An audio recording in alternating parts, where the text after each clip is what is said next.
If you're building your coaching business right now, it can often feel like the answer to growth is always more. More content, more visibility, bigger strategy, more offers. And while all of those things matter, there's one growth strategy that has consistently made business feel lighter for me. And it's something I think many coaches seriously overlook. And that's building connection and community with peers. So if you're a coach who's craving more connection, more support, and a sense of not doing it all alone, but you're not quite sure how to prioritize that or where to start, this episode is for you. Welcome to the Life First Coaching Business podcast, where ambitious, purpose-led coaches trade hustle and burnout for simplicity, freedom, and clients who light them up. I'm Leonie, ex-architect and business owner turned business coach. If you're craving a business that feels spacious, joyful, and actually fun, you're in the right place. Each week, we'll be diving into the strategies, the systems, and the mindset you need to make your coaching business work for you. So let's dive in. Hello, welcome to today's episode. I want to start by sharing a bit of my own experience when it comes to building connection and community and the idea of networking. Because when I started my first business, I didn't prioritize networking at all. And honestly, partly that was because the version of networking that I had been exposed to didn't feel like me at all. I remember going to a networking event very early on and walking away thinking, this just isn't my vibe. It wasn't that the people weren't nice, it just felt quite performative. There was a lot of small talk. It was about pitching, and it felt like, pressure to show up as a polished business owner. And particularly as I was in the very early stages, it didn't feel like something I wanted to continue to prioritize. So I avoided it. Then around 2022, after all the lockdowns and with a toddler at home, I found myself really craving more connection, and particularly more connection in the business space. I wasn't looking for more clients or more help with my strategy. I just wanted to find connection with other people who had similar values and similar goals. And it was at that time that I found a community called Empower Her. They had a local meetup about 30 minutes from where I live in Auckland, and I went along. It felt completely different to anything I'd experienced before. It was definitely about connection first. It was supportive. There was no pitching, no pressure. And I was like, yes, this is exactly what I've been looking for. And then about 18 months ago, I became a host for them. They've grown their community, and there's hubs all over New Zealand, Australia, popping up in the UK and the US. And being part of that community has been one of the most valuable parts of my business journey, because it meant I wasn't doing things alone. And one of the biggest shifts that I think happens when you're surrounded by other people with similar goals and values is that taking action feels easier because it feels normal.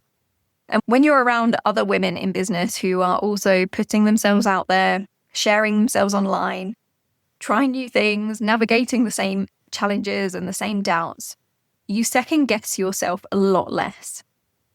So the things that might feel quite big and scary in isolation, like showing up online or recording yourself, talking about your offer, those things start to feel like they're just part of the process. Sometimes I think about friends outside the business space who might look at what I'm doing and think that feels really brave, or I could never do that. But when you're surrounded by people who are doing the same things, it just feels normal. It doesn't feel like a big deal. And that alone is really a game changer. And unfortunately, I think the word networking can put so many women off because we associate it with pitching, referrals, selling yourself, and performing.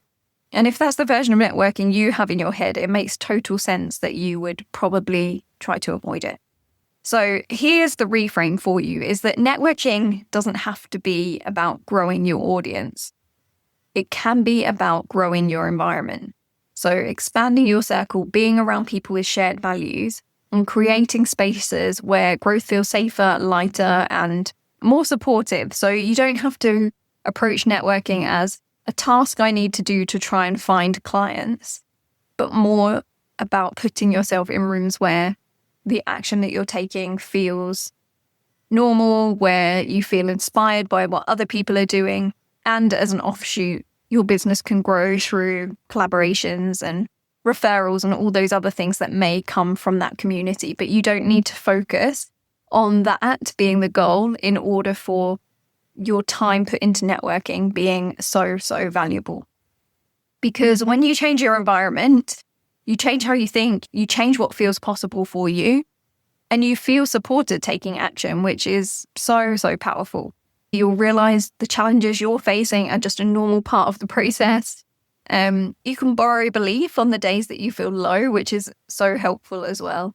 And it will really help you feel more motivated and see new possibilities, get new ideas, get inspired, get motivated.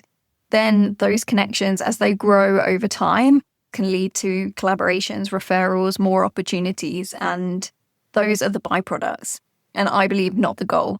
So when you go into connection spaces focused on contribution and support and curiosity, those things tend to happen naturally over time. Then some simple ways that you can build and maintain that connection in a practical way is treat connection as an ongoing rhythm, not just a one-off event. And then make sure you follow up with people that you've genuinely connected with. So keep the conversation going, stay connected on Instagram or LinkedIn. That's why I recommend to my clients, even if you're not going to post content online, having a presence on Instagram, maybe even with just a 9 grid, is a great way to just have a presence where people can easily come and chat to you, DM you, and connect with you afterwards, and likewise for you to connect with them. Share resources or opportunities. So if there's someone that you've met, there's a particular conversation you've had, just thinking of them if something comes up where you think, oh, that's related to what they said they were working on or something that they were thinking about, and share things that you know might help them, and focus on contribution, not just the outcomes of those relationships. So as we move further into 2026, I really believe community and connection are becoming more and more important. The online space is noisy. It feels really heavy at the moment.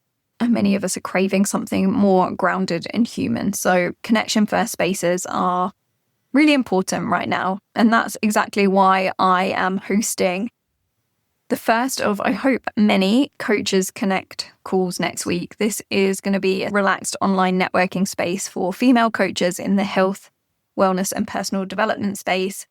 Just like I've been talking about in this episode, it's not about pitching, it's not about performing. It's a space I want to create for genuine conversation, shared support, and connection.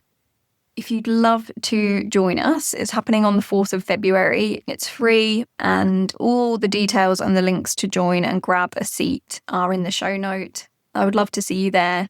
I hope this episode has inspired you to think about growing your community of peers, thinking about how you can connect more with other coaches who have shared values, shared goals, and really use it as a way to accelerate your growth by getting in rooms where the action you want to take feels normal and doable and lighter because of who you're surrounded by.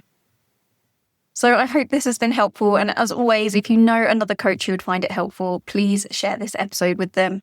And all the resources I've mentioned are in the show notes. I'll also share a link to the Empower Her networking group as well if you want to check them out. If you're looking for an in-person group near you, there's a good chance that they might have one. So that's another great resource that I'll share in the show notes. Thank you so much for being here. Please get in touch with me. Let me know what's resonated. It's always great to hear your genuine feedback. And I'll talk to you again next week. Take care.